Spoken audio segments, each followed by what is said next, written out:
ఎందుకంటే చాలామంది terms and conditions చదవరు. అవి చదవకూడదు అనే ఉద్దేశంతోనే క్రెడిట్ కార్డ్ బెనిఫిట్స్ ఏమో A4 సైజ్ పేపర్‌లో ఇస్తారు.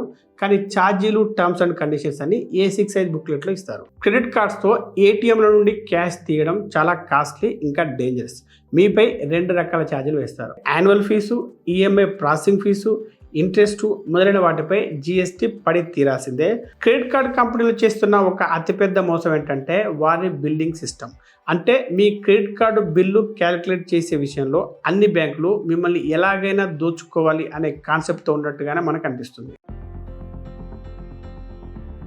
క్రెడిట్ కార్డు ఉన్న ప్రతి ఒక్కరూ ఈ వీడియోను ఖచ్చితంగా చూడాలి. ఎందుకు అంటే ఈ రోజుల్లో క్రెడిట్ కార్డ్స్ అందరూ తీసుకుంటున్నారు.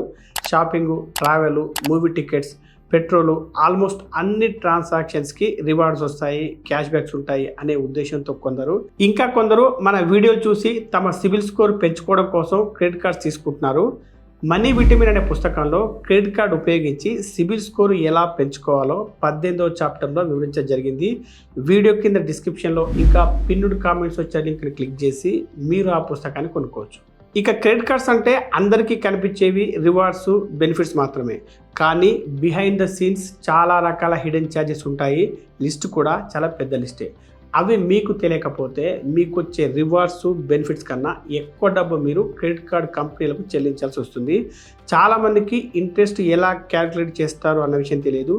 ఈఎంఐలో దాగి ఉన్న కొన్ని ఫీజుల గురించి మీకు తెలియదు. క్యాష్ డ్రా చేస్తే ఎన్ని ఛార్జీలు వేస్తారు అన్న విషయం కూడా చాలా మందికి తెలియదు.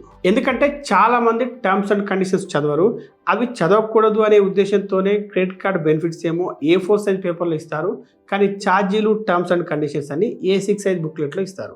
అందుకే ఈ వీడియోలో మనం క్రెడిట్ కార్డ్స్ విషయంలో కనిపించేవి, కనబడనివి అన్ని రకాల కాస్ట్ల గురించి తెలుసుకుందాం. అందుకే వీడియో ఎక్కడ స్కిప్ చేయకుండా చివరి దాకా చూడండి. Number 1, interest payment. Credit card ఉపయోగించే ప్రతి ఒక్కరూ ఇంట్రెస్ట్ రేట్ల గురించి పూర్తిగా అర్థం చేసుకోవాలి. చాలామంది మినిమం పేమెంట్ మాత్రమే చేస్తారు, కానీ మిగిలిన అమౌంట్పై పెద్ద మొత్తంలో వడ్డీ వసూలు చేస్తారని గమనించాలి. బ్యాంకులు వడ్డీని APR అంటే యాన్యువల్ పర్సంటేజ్ రేట్ను ఉపయోగించి క్యాలిక్యులేట్ చేస్తాయి. ఇవి సంవత్సరానికి 36 నుండి 48% వరకు ఉండొచ్చు. కానీ ఇవి ఎక్కువ శాతం కేసుల్లో రోజువారీగా లెక్కించబడుతుంది. అంటే ఒకవేళ 36% APR అంటే రోజుకు 0.1% వడ్డీ అనమాట. ఉదాహరణకు ఒకవేళ మీరు 10,000 స్పెండ్ చేసి అందులో 5,000 రూపాయలు మాత్రమే పే చేస్తే మిగిలిన 5,000 మీద ఇంట్రెస్ట్ పడుతుంది. అంటే daily interest rate = 36% divided by 365 = 0.1%.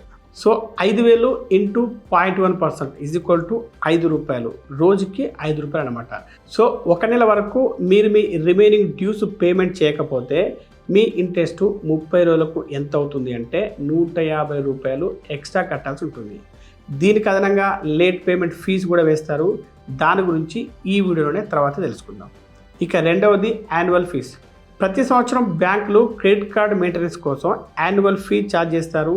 Basic కార్డులకు సంవత్సరానికి 500 నుండి ₹1,000 వరకు ఫీజు ఉంటుంది. ఇంకా ప్రీమియం కార్డ్స్ కూడా ఉంటాయి. అవి airport lounge access, travel benefits, shopping discounts, vouchers ఇచ్చే కార్డ్స్. అయితే వాటికి 5,000 నుండి ₹20,000 వరకు యాన్యువల్ ఫీజు ఉంటాయి. ఇండియాలో యాక్సిస్ బ్యాంక్ ప్రైమస్ క్రెడిట్ కార్డ్కి అత్యంత ఎక్కువగా యాన్యువల్ ఫీ ఉంది. అది దాదాపు 3.5 లక్షలుగా ఉంది. మీరు క్రెడిట్ కార్డ్ సెలెక్ట్ చేసుకునే ముందు ఎప్పుడు తక్కువ యాన్యువల్ ఫీ ఉన్న కార్డ్స్ ఎంచుకోవడం మంచిది. యాన్యువల్ ఫీ లేకుండా లేదా లైఫ్ టైం ఫ్రీ కార్డ్స్ తీసుకుంటే మరీ మంచిది అని అనుకుంటూ ఉంటారు. కానీ మీరు కట్టే యాన్యువల్ ఫీ వల్ల మీకు వచ్చే బెనిఫిట్స్ చాలా ఉంటాయి. అయితే మీకు ఆ బెనిఫిట్స్ అవసరం లేకపోతే 0 యాన్యువల్ ఫీ ఉన్న క్రెడిట్ కార్డ్స్కి వెళ్ళడం ఉత్తమం. ఇక మూడవది క్యాష్ విత్డ్రాయల్ ఫీస్. క్రెడిట్ కార్డ్స్తో ఏటీఎంల నుండి క్యాష్ తీయడం చాలా కాస్ట్లీ, ఇంకా డేంజరస్. మీపై 2 రకాల ఛార్జీలు వేస్తారు. ఒకటి, బ్యాంకులు 2.5% నుండి 3.5% వరకు విత్డ్రాయల్ ఫీ తీసుకుంటాయి. అలాగే 2, అప్పటికప్పుడే 36 నుండి 40% యాన్యువల్ ఇంట్రెస్ట్ ఛార్జ్ అవుతుంది. ఉదాహరణకు ₹10,000 క్యాష్ను క్రెడిట్ కార్డ్స్తో డ్రా చేస్తే విత్డ్రాయల్ ఫీ $250, ఇంట్రెస్ట్ ఏమో రోజుకి ₹100, మొత్తం ₹350 అప్పటికప్పుడే ఎక్స్ట్రా ఛార్జ్ అవుతుంది. సో అందుకని క్యాష్ అవసరమైతే డెబిట్ కార్డు లేదా ఎమర్జెన్సీ ఫండ్ను ఉపయోగించుకోండి, కానీ క్రెడిట్ కార్డ్ జోలికి వెళ్ళకండి. ఇక నాలుగవది లేట్ పేమెంట్ ఫీజ్. మొదటి పాయింట్లో చెప్పినట్టుగా క్రెడిట్ కార్డు బిల్లును టైంకి కట్టకపోతే బ్యాంక్ లేట్ పేమెంట్ ఫీ వసూలు చేస్తుంది. ఇది 100 రూపాయల నుండి 1200 రూపాయలు లేదా అంతకంటే ఎక్కువగా ఉండొచ్చు. ఇది మీ బిల్ అమౌంట్పై ఆధారపడి ఉంటుంది. అంతేకాకుండా ముందుగా చెప్పుకున్నట్టుగా సంవత్సరానికి 36 నుండి 40% వడ్డీ మీపై మోపుతారు. దీనివల్ల మీ బాకీ మొత్తం కొండలాగా పెరుగుతూనే ఉంటుంది. ఉదాహరణకు మీ బిల్లు 10,000 రూపాయలు అయితే లేట్ ఫీజు 500 రూపాయలు అనుకోండి. ఇంట్రెస్ట్ 350 రూపాయలు, అంటే మొత్తం 850 రూపాయలు ఎక్స్ట్రా కట్టాలి.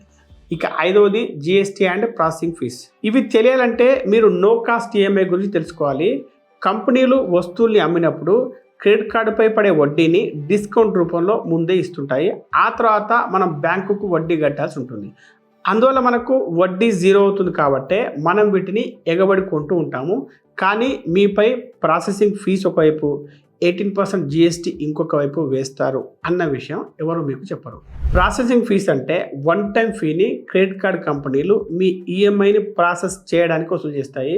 ఇకపోతే జిఎస్టీ అనేది మీరు వాడే ప్రతి వస్తువు పైన అప్లై అవుతుంది, క్రెడిట్ కార్డు ఫీజు పైన కూడా.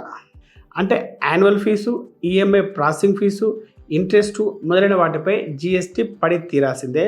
ప్రస్తుతం జిఎస్టీ 18%గా ఉంది. అంటే మీరు చెల్లించే ఫీజు మీద ఎక్స్ట్రా 18% జిఎస్టీ చెల్లించాలి.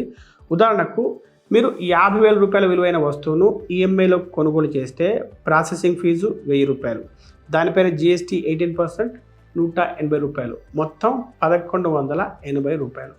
ఇది పక్కన పెడితే దీనికే మీ ఈఎంఐ 10,000 రూపాయలు అనుకోండి, అందులో వడ్డీ 4,000 రూపాయలు ఉందనుకోండి, దానిపై జిఎస్టీ 18%, అంటే 720 రూపాయలు వసూలు చేస్తారు.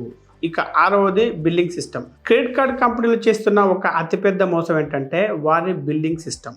అంటే మీ క్రెడిట్ కార్డు బిల్లు క్యాలిక్యులేట్ చేసే విషయంలో అన్ని బ్యాంకులు మిమ్మల్ని ఎలాగైనా దోచుకోవాలి అనే కాన్సెప్ట్తో ఉన్నట్టుగానే మనకు అనిపిస్తుంది. 99.9% మందికి ఈ మోసం గురించి తెలియదు. అందుకే మీకు క్యాలిక్యులేషన్స్ కరెక్ట్గా అర్థం కావాలంటే మన ఛానల్లోనే ఒక వీడియో ఉంటుంది, అది తప్పకుండా చూడండి. Number 7, foreign transaction fee. మీరు ఏదైనా ఫారిన్ టూర్కి వెళ్ళారనుకోండి, అక్కడ క్రెడిట్ కార్డుతో పేమెంట్ చేశారనుకోండి, బ్యాంకులు ఫారిన్ ట్రాన్సాక్షన్ ఫీజు ఛార్జ్ చేస్తాయి. సాధారణంగా ఈ ఫీజులు 1.5% నుండి 3% కానీ లేదా అంతకంటే ఎక్కువ కూడా ఉండవచ్చు. ప్రతి బ్యాంకుకి వేరువేరు ఫారిన్ ట్రాన్సాక్షన్ ఫీజు ఉంటాయి. కాబట్టి క్రెడిట్ కార్డు వాడే ముందు ఆ ఛార్జీలన్నింటినీ చెక్ చేసుకోవడం చాలా అవసరం. అవి తెలుసుకుంటే క్రెడిట్ కార్డుని స్మార్ట్గా ఉపయోగించి వాటి ద్వారా లాభాలు పొందవచ్చు. ఈ వీడియో మీకు నచ్చితే లైక్ చేసి కామెంట్ చేయండి, తెలిసిన వారందరికీ షేర్ చేయండి. Be rich, stay rich. Money vitamin పుస్తకం కొనాలంటే వీడియో క్రింద డిస్క్రిప్షన్లో ఇంకా పిన్నుడ్ కామెంట్స్లో ఇచ్చిన లింక్ను క్లిక్ చేయండి.